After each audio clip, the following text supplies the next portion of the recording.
The two main political parties are this evening suggesting that they have been vindicated by the findings of a Contractor General report into the controversial debushing program. In a release, the Jamaica Labour Party JLP General Secretary Dr. Horace Chang stated that the report has not validated the often repeated assertion that the drain cleaning and debushing program was a political ploy and that the government used it to repay political favours. He insists the OCG found no evidence of corruption in the program. The JLP General Secretary said the party will examine the report in detail. In the meantime, the People's National Party says the OCG report lays the basis for further investigation into the drain cleaning and debushing program.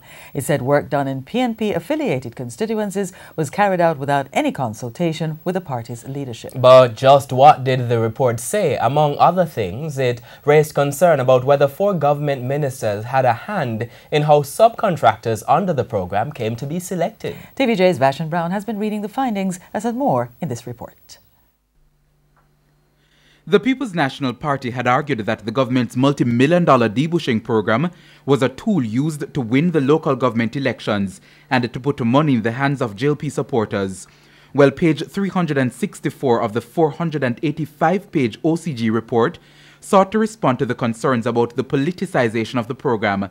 The report said debushing and drain cleaning works were contracted in approximately 425 locations for which the Member of Parliament is affiliated with the Jamaica Labour Party.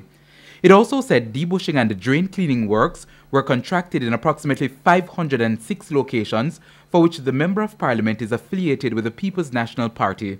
The OCG noted that it could not substantiate claims that the program was a means of repaying contractors for contributions made to the Jamaica Labour Party. In the report, the OCG noted that one of the contractors, Vincent Taylor of Construction Solutions Ltd, said State Minister in the Office of the Prime Minister Warmington suggested to him to contact several MPs to mobilize works under the program.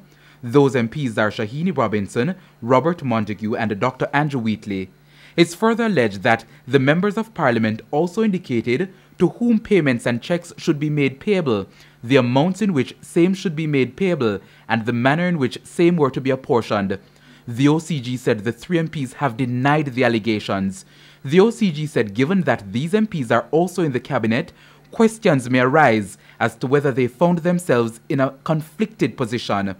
The OCG noted that based on Mr. Taylor's claims and the challenge and denials from the MPs, it can only reasonably conclude that either SHAHINE Robinson, Dr. Andrew Wheatley, and Mr. Robert Montague are mendacious, meaning lying in their representations, or that Mr. Taylor is being insincere. The OCG said based on their own admission, Dr. Wheatley, Mr. Montague, and Mr. Warmington entered into a consultative discussion with Mr. Vincent Taylor and our representatives of Construction Solutions Ltd concerning the execution of the subject program.